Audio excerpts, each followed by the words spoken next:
Oh, we've got two. Like, if you can hear us, it's fine. We've got to use the mic, so just want to check, yeah? Yep. Excellent. So, you ready? Let's do it. So, before Dominic and I start, I think we just want to take a moment to say, Dad, what an amazing, heartfelt, funny speech. That was just incredible.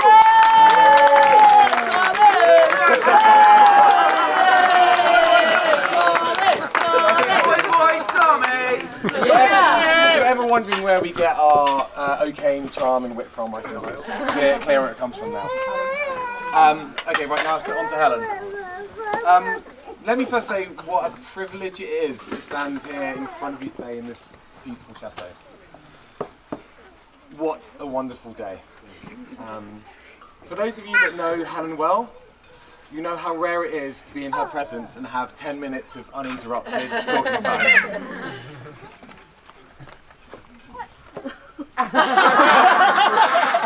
We were pausing for Helen to interrupt there, to be honest. As many of you will know, I'm the eldest of the O'Kanes, and what that meant was for the first 18 months of my life, I had the privilege of being the favourite child.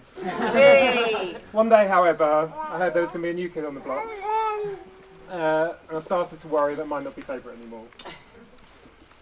Days leading up to Marston's arrival were fraught with worry, but when Mum and Dad brought Marston home, and we started spending time together, I got to know him. I realised there wasn't anything to worry about. You say that, we all know I'm blatantly Mum's favourite. I think that's true. True story. It's true. It's not true, Dominic. It's not. 4.5 years later, though, when Helen was born, now that's a different story. From the day she was born, Helen was instantly everyone's favourite. For Mum and Dad, they had a precious little girl to counterbalance the two increasingly unruly boys they had. And for Martin and I, we're both now big brothers and became protective of her immediately. When she was little, we'd almost act like second parents, reading her stories at bedtime, or kind of comforting her in break time and lunchtime in her first few weeks of primary school. Over time, we started seeing her less as someone who needs to be looked after and more as a member of our gang. When we were younger, Martin and I were always playing together, and as soon as Helen was able to hold a ball, we included her in all of our games. Whether it be tennis, I mean, you say that, we made her ball girl. cricket, Sexy ball girl. Cricket, wicket keeper, football, goalkeeper. and even on a rare occasion some boxing. Well, you put Helen at the window to check if Mum and Dad were coming home while you beat the shit out of them. Yes, Dominic. Many of you will be unsurprised to hear that Helen wasn't standing up for this kind of gender, power and age imbalance, and she didn't put up with it for long. She was soon promoted to equal partner and joint best friend, and that closeness that we forged back then kind of, is still there to this day. In fact, as a visualisation of this closeness, Helen's even gone so far as to tattoo that a kind of representation of that on her wrist. What some of you might not know is Martin's also recently got a tattoo that represents the three of us. Well, Helen.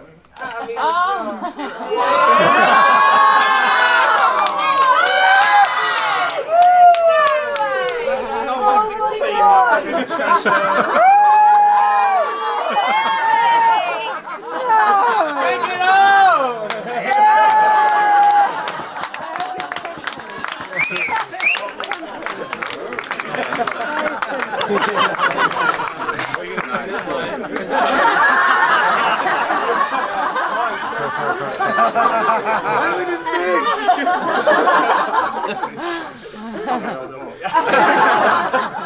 Seriously though, I really do cherish our closeness. I love you, and I'm so proud of the young women.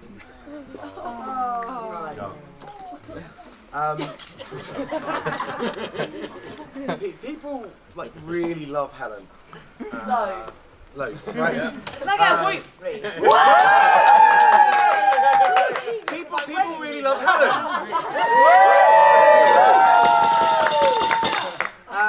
I know this because we hang out together all the time.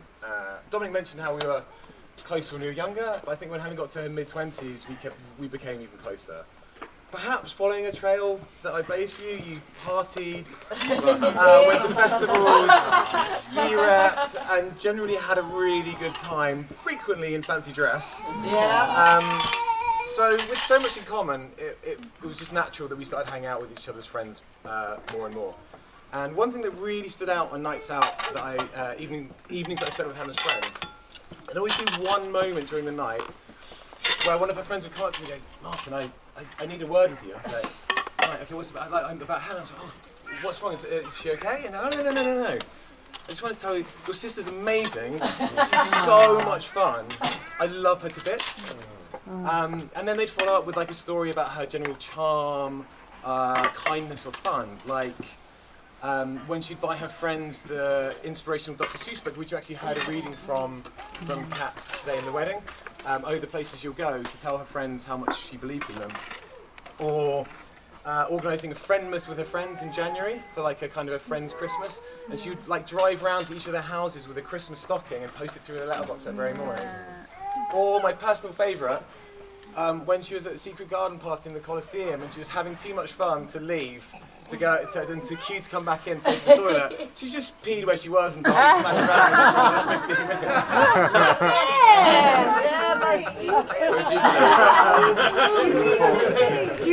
You said you wanted a best man speech. I'm going to give you a best man speech. But these moments of people coming up to me and telling me how amazing Helen is have just happened again and again. And I think, I mean, the last time it happened was probably at Kay's wedding, lovely Kay over there.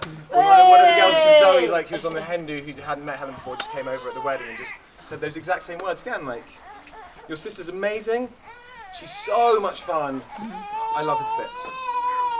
And I've heard people use those same words, exact words, to describe Helen as well. None more so than mine and Rona's wedding last July, where Helen acted as our celebrant and Martin was the best man. I'd written a kind of generic script for Helen to go through as celebrant and told her that she could just say a few words at the end if she wanted to. I kind of really didn't know what to expect, but Helen gave the most amazing and heartfelt speech that left all three of us in tears, along with half the guests. And it perfectly set the tone for the day. I'm not sure I ever properly thanked you for it, but please know it did make a really special day even more special, so thank you. Just to clarify on that, didn't you give them like 5 pieces of advice that spell out H-E-L-E-N? Centre of attention, right? Pick one. Talking of wedding, isn't this the same suit that I wore to your wedding? Hang on. Yep. Where is it? Yeah, okay, here we go. And of course it's not just the 3 of us that are close, but as a family we're all close with Mum, Dad, Dominic, Helen, myself, and of course Rona. And a perfect example of this is the family holiday that we go on once or twice a year to St Lucia. And on these holidays, Mum spends her time between the aquarobics pool, the tennis court and the beach. Dad pursues his newfound loves of sailing and yoga. Dominic spends his time on the tennis court, dashing my hopes of one day taking a set off of him, or rallying with Rona. And Helen spends her time doing archery, drinking rosé, making friends with the staff, drinking rosé, being hungover, drinking rosé. A little taster there for you from anyone who wasn't at Dominic's wedding to see the speech I gave him. It was good, wasn't it, Mum? It was excellent. Thank you. So now we've just got a few messages from those who are unfortunately able to be here today. My assistant is going to Get my jacket. the first of those is actually addressed to Jamie.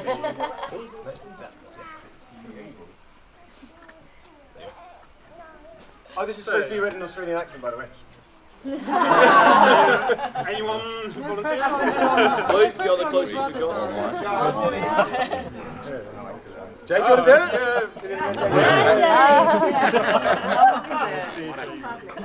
DJ. Jamie, they say marriage is hard work, but in becoming Miss Okies, you've landed on your feet, cobber. Life will never be dull, filled with the right amounts of ridiculousness, but most importantly, it'll be full of love for our house spells. Sorry, I'm not looking at the grammar here. Excuse me, there is no grammar. Full of love. For our house spells has a big heart that's kind, generous, and will follow you to the end of the earth. Please cherish it. Words can't quite convey how devo I am that I can't share this and celebrate in your special day, but I send you both all the love and happiness across the many Ks for all the exciting years ahead. Gross, Bezos, Liz.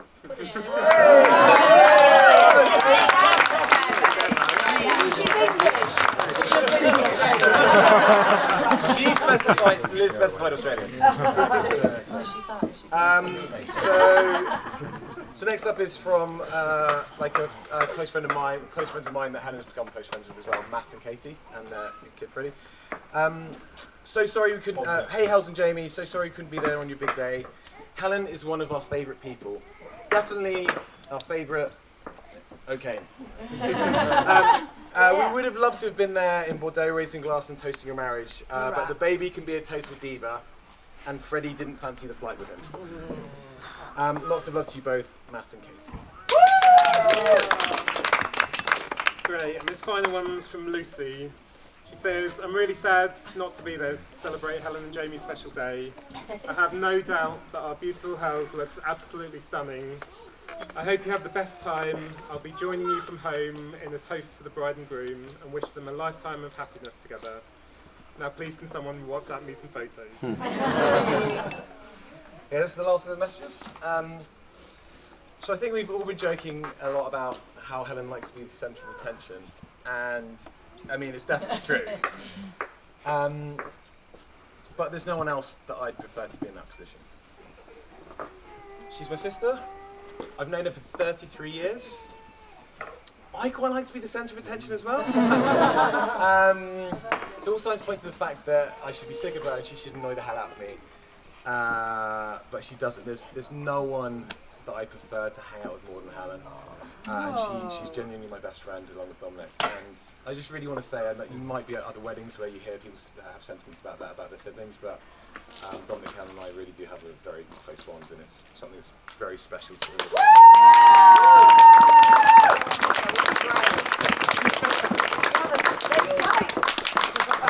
Helen is funny, intelligent, silly, compassionate, generous, and most of all kind. And I'm absolutely delighted that in James, she has found someone who sees all of those things that are in her and more.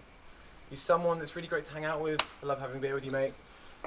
Someone who can deal with all the O'Kane quirks and craziness. And above all, someone who is just as kind as Helen. I want to take a minute now just to tell you about something that happened on the stag do in Vegas. So amidst all of the gambling, boozing and getting tattoos, we're kind of walking down the strip and we walked past this homeless American vet in a wheelchair, and Jamie just went over to him and had a 2-minute chat with him, and then came back and walked straight back into the restaurant we'd just come out of, and at which point there'd been a big queue developed, and he queued up for another 10 minutes just to buy this guy a meal. And I just think it says a lot about someone to have the presence of mind in the middle of your stag do in Vegas when you're smashed to kind of stop and think about someone else.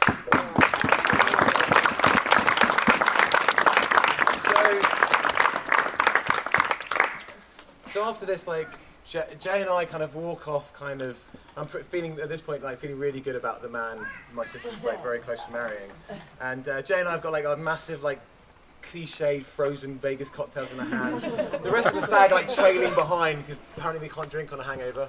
Where are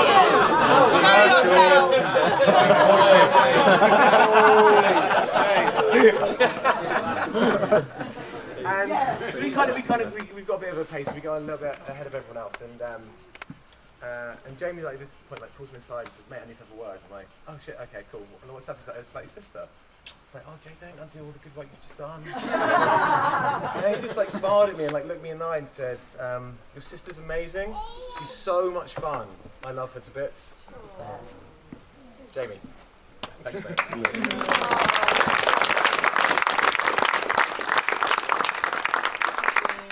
Helen, you're the best sister a brother could hope for. I've also absolutely no doubt you're also going to be the best auntie that little bump could hope for. As Martin said, you're kind, loving and generous, and I'm so glad that you found someone as kind, loving and generous to share your life with as well. Toast to Helen and James. Yeah. Helen and James! Yeah.